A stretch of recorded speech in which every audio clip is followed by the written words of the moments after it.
Class 10, subject maths, a pair of linear equation in two variables. मैं शैलेंद्र कुमार झा, आचार्य सरस्वती विद्या मंदिर, बरबत सेना, बेतिया। इसके पहले हम लोग a pair of linear equations in two variables का सॉल्यूशन, वेरिएबल का सॉल्यूशन प्राप्त करने के लिए हम लोगों ने ग्राफिकल मेथड पढ़ा और अलजेब्रिकल मेथड में हम लोग सब्स्टिट्यूशन मेथड पढ़े हैं। अब आज हम लोग एलिमिनेशन मेथड पढ़ेंगे। एलिमिनेशन का हिंदी होता है विलोपन, यानी लुप्त करना, एक को मतलब उसको हटा देना। इसमें क्या होता है कि जब हमको दो इक्वेशन दिया हुआ है और उसमें दो वेरिएबल्स रहते हैं तो किसी एक वेरिएबल्स को एलिमिनेट करना होता है, अर्थात उसको विलुप्त करना होता है। इसके लिए हमको उस वेरिएबल का जो कोफिशिएंट है उसको दोनों किसी एक वेरिएबल का, यानी अगर फर्स्ट इक्वेशन में x है, सेकंड इक्वेशन में x है तो दोनों के कोफिशिएंट को इक्वल करना पड़ता है पहले। तो इसके लिए किसी न्यूमेरिकल से मल्टीप्लाई करना होता है, यानी इसमें सबसे पहला स्टेप जो करना पड़ता है वह करते हैं कि first multiply both the equation by some suitable non zero constant to make the coefficient of one variable numerically equal. ऐसा करते हैं कि जब दो इक्वेशन दिया रहता है तो किसी एक वेरिएबल के कोफिशिएंट को इक्वल करने के लिए हम किसी नॉन जीरो कांस्टेंट से मल्टीप्लाई करते हैं ताकि उसका कोफिशिएंट इक्वल हो जाए और उसका एडिशन या सब्ट्रैक्शन करने पर वह वेरिएबल एलिमिनेट हो जाए और दूसरा वेरिएबल जो बचता है वो उसका हम लोग सॉल्यूशन प्राप्त करते हैं। तो इसमें कुछ जैसे हम लोग इसमें एक स्टेप है, कैसे कैसे पहला स्टेप में हमको क्या करना है, दूसरा स्टेप में क्या करना है, तीसरा स्टेप में क्या करना है, स्टेप वाइज इसको समझना है। पहले समझिए। तो पहला स्टेप में हम लोग क्या करते हैं कि first multiply both equation by some suitable non zero constant to make the coefficient of one variable numerically equal, यानी इसमें किसी ऐसे कांस्टेंट से मल्टीप्लाई करते हैं जो कि एक वेरिएबल का कोफिशिएंट न्यूमेरिकली इक्वल हो जाए। तब क्या नेक्स्ट उसके बाद क्या करते हैं हम लोग, तो ऐड और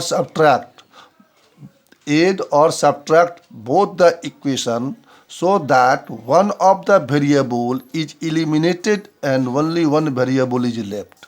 तो मैं क्या करता हूँ नेक्स्ट उसके बाद, तो या तो सब्ट्रैक्ट करते हैं या तो ऐड करते हैं।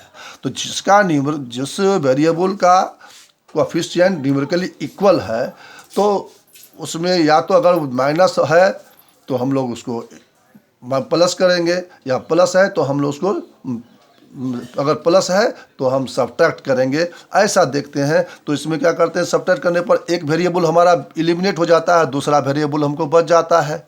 तब क्या करते हैं थर्ड स्टेप में, solve the equation in one variable जो हमारा सॉल्यूशन इक्वेशन बच गया उसको हम सॉल्व करते हैं और उस वेरिएबल का हम लोग वैल्यू फाइंड कर लेते हैं।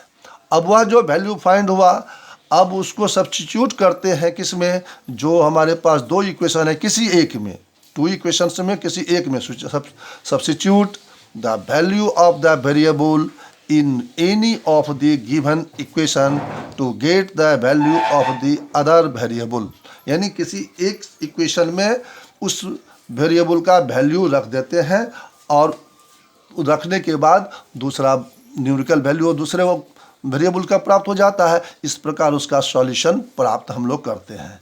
लेकिन कुछ इसमें कंडीशन भी देखते हैं, कुछ नोट्स मैंने यहाँ दे रहा लिख रहा हूँ। आफ्टर एडिंग और subtracting, if we get a true equality without any variable, then the pair of linear equation has infinite many solutions। अगर किसी pair of linear equations का ऐड करें या सब्ट्रैक्ट करें, अगर करने के बाद अगर देखते हैं कि उसमें जो पेयर ऑफ लीनियर इक्वेशन में जो वेरिएबल है वह इक्वल ही आ रहा है, यानी एक्स और वाई जो है वह डिफरेंट आ रहा है, यानी सेम ही आ रहा है, कट रहा है, सभी जीरो आ रहा है, तो ऐसी पोजीशन में हम लोग कहते हैं कि वह उसका जो सॉल्यूशन होगा इनफाइनाइट होगा।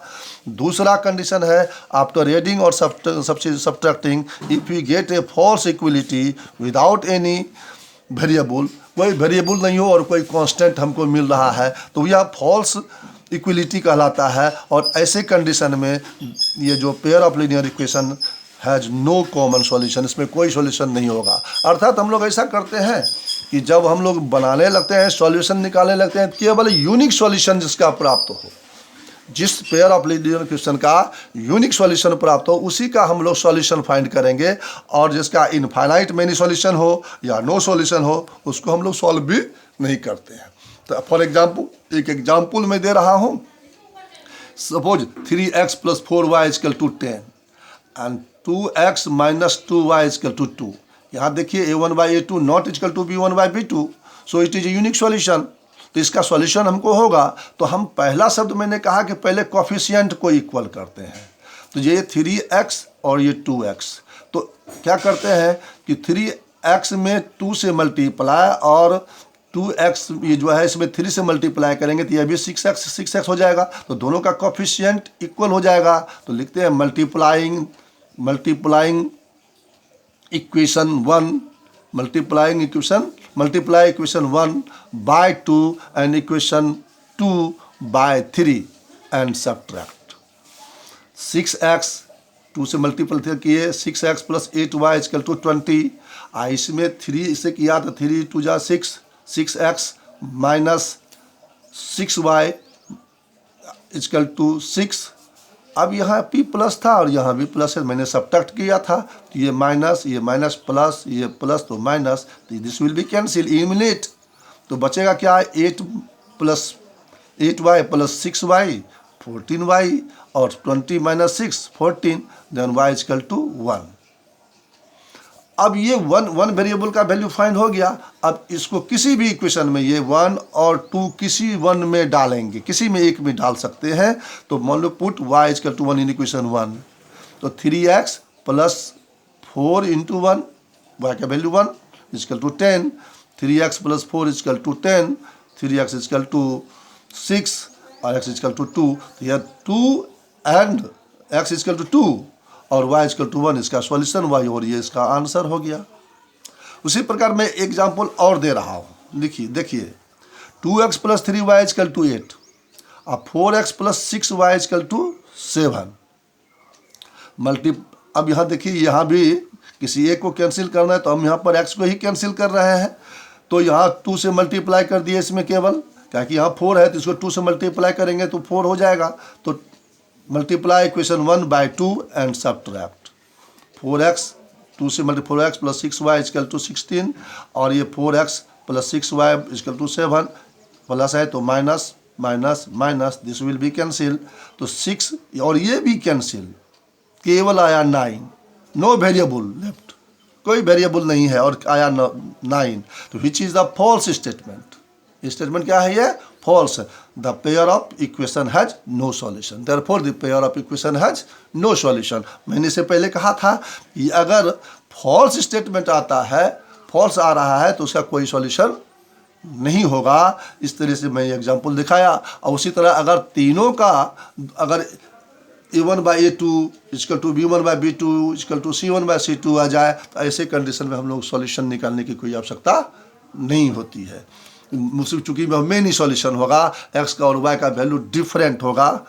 तो इस तरह से आप इसको समझ गए कि इसमें से आप ये समझ गए कि पहले इसको बनाने के लिए जो भी इक्वेशन दिया रहेगा, किसी एक वेरिएबल के कोफिशिएंट को इक्वल करना है और उसमें जिससे मल्टीप्लाई, जो भी कांस्टेंट हो, जो दोनों का कोफिशिएंट इक्वल हो, उसे मल्टीप्लाई करते हैं, उसके बाद ऐड करते हैं और सब्ट्रैक्ट करते हैं, उससे ये वन वेरिएबल का इक्वेशन बचता है, उसका सॉल्यूशन निकाल कर वन वेरिएबल का वैल्यू निकाल लेते हैं। उस वैल्यू को फिर किसी एक इक्वेशन में पुट करने के बाद दूसरे वेरिएबल का वैल्यू फाइंड हो जाता है। इस प्रकार हम लोग सॉल्यूशन प्राप्त कर सकते हैं। और आज आपके लिए एक होमवर्क हुआ, solve the question number 1 of exercise 3.4 in homework copy after it will be check after reopen the school. School खुलने के बाद हम लोग इसको चेक करेंगे होमवर्क कॉपी में। धन्यवाद।